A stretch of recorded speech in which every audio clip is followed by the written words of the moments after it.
Tu vois, il y a ceux qui militent pour un revenu universel.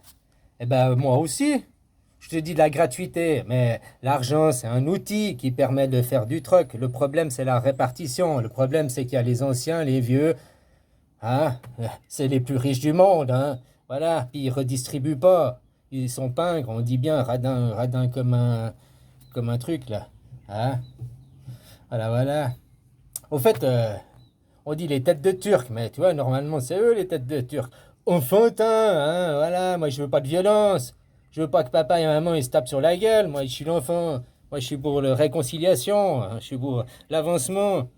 C'est pour ça qu'il faut que faire une rente. Parce que tu viens au monde, ce monde est argent. On échange. Que tu viens au monde, comment tu fais pour gagner des sous? T'as pas. Donc il te faut une rente. Voilà, un revenu universel qui peut-être, après, ce revenu t'est donné jusqu'à 25 ans, et puis après à 25 ans on arrête de le donner parce qu'après tu travailles, puis quand tu arrives à 65 ans on te redonne de nouveau parce que t'es vieux, puis tu perds en énergie pour compenser, être une béquille. Tu vois, c'est ce qu'on appelle l'équité. L'égalité, ce serait je te donne, peu importe ta classe et tout, donc peu importe ta classe, ton âge, hein, alors que celui qui travaille, qui est sain, machin, il n'a pas besoin. L'équité, c'est de donner en fonction d'eux. Alors, tu vois, les enfants, pour acheter, il doit acheter ses pampers, il doit acheter ses biberons, les vêtements. Tous les 2 3 mois, les vêtements sont, les chaussures, machin, tout est trop petit, faut tout. Hein, puis ça coûte à qui? Aux parents qu'on paye au SMIC, qu'on paye une misère. Parce que l'enfant, comme ça, il est pas élevé dans un épanouissement, machin, il est déjà élevé. Non, tu te retiens, tu peux pas tout avoir dans la vie. Blablabla, blablabla. Ben, les enfants de eux, oh putain, comme ils sont gavés, hein. Ah, ouais. Après, c'est eux, ces enfants qui te disent, oh, tu dois travailler, c'est par le travail que tu acquiers la liberté, c'est par. Hein. Alors que eux, papa et maman leur a donné un portefeuille, et puis, putain, ils ont acheté des apparts, ils vivent de rente et tout. Tu comprends? Eux, ce qu'ils font, c'est vivre de rente, machin, ils travaillent pas, mais ils montent du doigt le travailleur en lui disant t'es un paria. Puis si t'es au SMIC, c'est de ta faute. Tu comprends? Les idées propagées. Alors, pourquoi ils veulent pas d'un revenu? De toute façon, il faudra, voilà, maintenant où on en est, l'argent, faut pas se cacher, faudra que qui doit se couper un bras aujourd'hui, c'est les riches, quoi. Voilà, point final. L'argent, il est où? On va pas imprimer de l'argent à gogo puis créer des dettes. Les dettes, elles vont même être effacées. Non, on va tout restructurer, quoi.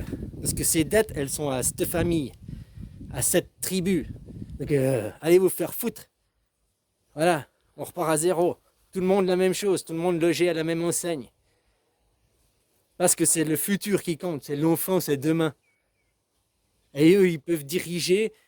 Papa et maman, ils sont d'accord sur leur désaccord, t'inquiète pas. Tu vois, les élites, les riches, hein, toute cette classe, sur leur désaccord, sur leurs petits différends, ils ont des petites guéguerres internes, mais dans l'ensemble, ils arrivent à se mettre d'accord pour diriger le troupeau, les moutons, quoi. Hein, au World Forum Economic, à Bilderberg, tout ça, ils se mettent d'accord sur leur désaccord pour diriger le troupeau. Parce qu'ils ont l'argent derrière pour aller financer leur idéologie. Ils ont l'argent parce que nous continuons à travailler, à donner notre temps et à dire oui, on n'a pas le choix, parce que nous croyons ne pas avoir le choix. Les gilets jaunes, ok, les petits coins-coins. Ah ben Macron, plus de pognon, ça change rien. Tu changes, tu es dans un taxi, un bus, un train, tu changes le chauffeur du bus, hein, et puis on te donne un bonbon en plus, ça ne va pas changer la destination du train. Ça ne va pas changer le moyen de locomotion, ça ne va pas changer. Donc, ce qu'il faut changer, c'est la destination, c'est l'idée, l'idéologie, le futur, qui va entraîner derrière à avoir. C'est pas d'abord créer les nouveaux paradigmes pour avoir le futur. Eux, c'est comme ça qu'ils voient. Ils veulent d'abord créer les conditions pour. C'est comme ça qu'ils te parlent. Nous devons d'abord créer les conditions pour amener leur idéologie. Non. D'abord, on écoute l'enfant et après, ça donnera d'abord, tu comprends l'inverse, quoi.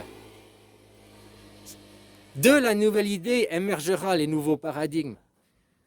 Parce que eux, ils créent les paradigmes, les conditions pour justement pas qu'il y ait une nouvelle idée, pour que ce soit l'ancien qui reste, l'ancien qui reste. Alors qu'il faut avoir des bases, qu'il faut avoir papa, maman, tes grands-parents, des bases, oui. Mais dans la vie, tu n'es pas une copie, tu fais pas la vie comme tes parents à 100%. Elle se ressemble, mais il y a des évolutions, des différences. Par rapport à tes grands-parents, tu vois encore plus de différences, plus d'évolutions dans la pensée, dans la façon de faire les choses, la gestuelle, tout. Ce qui compte, c'est ça, l'évolution. La vie, demain, l'enfant, c'est la perfection, l'amélioration. Et la perfection, c'est quelque chose d'utopiste, ça n'existe pas. Je sais, c'est pour ça qu'il y a la fin du jeu n'est impossible, vu qu'on pourra toujours faire mieux. C'est ça demain, faire mieux, toujours aller de l'avant, faire mieux. Est-ce qu'un mouvement LGBT fait mieux, fait aller de l'avant? Non, il casse le futur. Est-ce que l'argent qu'on passe électronique, c'est pas un problème. L'argent, c'est un outil. Maintenant, c'est qui a cet outil à disposition, puis qu'il faut fixer des limites, que entre le plus riche et le plus pauvre, il y a une limite de, je sais pas, 10.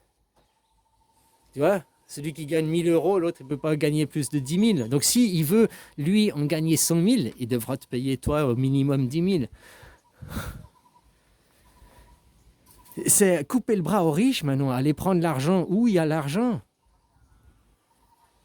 Bien sûr que pour eux, ça fait mal. Pour eux, ils ne veulent pas. Mais pour nous, 80% des gens, c'est que du bien.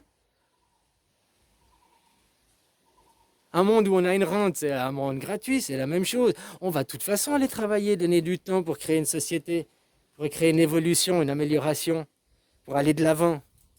Ce monde nous appelle déjà. Tu sais pas encore ce que c'est, mais tu sais que demain existe. Parce que si tu étais sûr que c'est le dernier jour de ta vie aujourd'hui, ici et maintenant, que demain, il n'y a pas de demain, eh ben, il y a la plupart des gens, alors pas tous, il y en a, ils vont aller à la vacance profiter, un dernier bain de soleil, il y en a, ils vont se gaver de bouffe, il y en a, ils vont prendre des flingues, aller tuer tout le monde.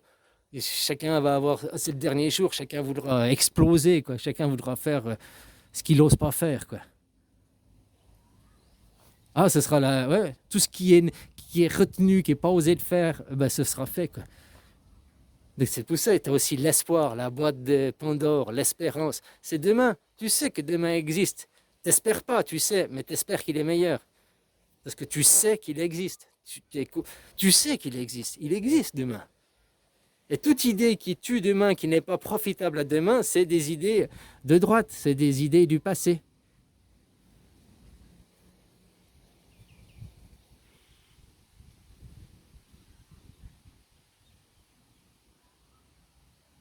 Tu vois, il y a plein de choses, c'est pas bien ou mal. La vidéosurveillance, est-ce bien ou mal? Voilà, je vis, c'est vidéosurveillé, c'est machin, c'est... Donc il y a moins de contrôle de police, avant il y avait plus, maintenant il y a moins parce qu'ils contrôlent par les caméras. Bon, moi j'ai rien à me reprocher, donc voilà. 80% des gens ils n'ont rien à se reprocher, ils s'en foutent finalement. Oh, t'es surveillé, Big Brother. Voilà quoi. Mais par contre, le jour où tu as un accident ou une agression ou un problème, tu es bien content qu'on puisse aller regarder pour retrouver l'agresseur, retrouver le voleur. Donc tu vois, c'est pas le problème, c'est pas l'outil, c'est qui utilise l'outil et à quelle fin et pourquoi.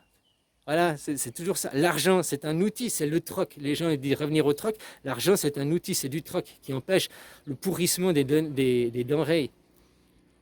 Mais maintenant, avec Wall Street, l'offre et la demande, ils créent le pourrissement des données pour garder les prix. Tu vois, Wall Street.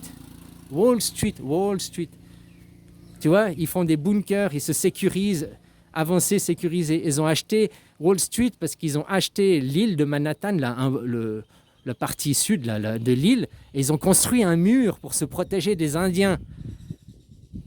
Ils ont construit leur colonie, culture, machin, ils ont construit le mur pour se protéger des Indiens. C'est pour ça que ça s'appelle Wall Street. Mais comment ils font les colonies? Regarde là-bas, en Israël, comment ils font les colonies. Puis tu regardes dans l'histoire les camps de concentration. C'est exactement le même modèle. Ils avancent, ils font une zone sécurisée. Regarde des photos de camps de concentration et tu regardes aujourd'hui les photos des colonies en Israël, là, les colonies d'Israël. Et c'est la même chose. Arbeit macht frei. Le travail rend libre. C'est la même chose. Là où ils se trompent, c'est que oui, leur place est de retourner là-bas. Mais les gens qui sont là-bas, ce qu'ils ont oublié, c'est que c'est les leurs d'avant. Ah, ah, ah, ah. Oh non, c'est les Palestiniens, ils ne sont pas de notre famille. Oui, c'est les Juifs d'avant. Maintenant, c'est l'ancien tour de roue. Ils doivent cohabiter, ils doivent s'accepter, puisque c'est la même famille. C'est une guerre de famille là-bas.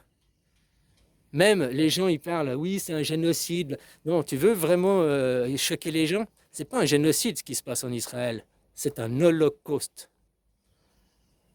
Ah non, c'est pas un holocauste. L'holocauste, c'est le massacre des Juifs de la Deuxième Guerre mondiale. C'est la deuxième définition qui existe seulement depuis 70 ans, depuis la Deuxième Guerre mondiale. La première définition d'un holocauste, c'est un rituel religieux de sacrifice. Ce qui se passe en Israël, c'est de suivre les plans messianiques. C'est un plan religieux. Et ils font des sacrifices. C'est un holocauste. Le vrai mot de ce qui se passe à Gaza, c'est un holocauste.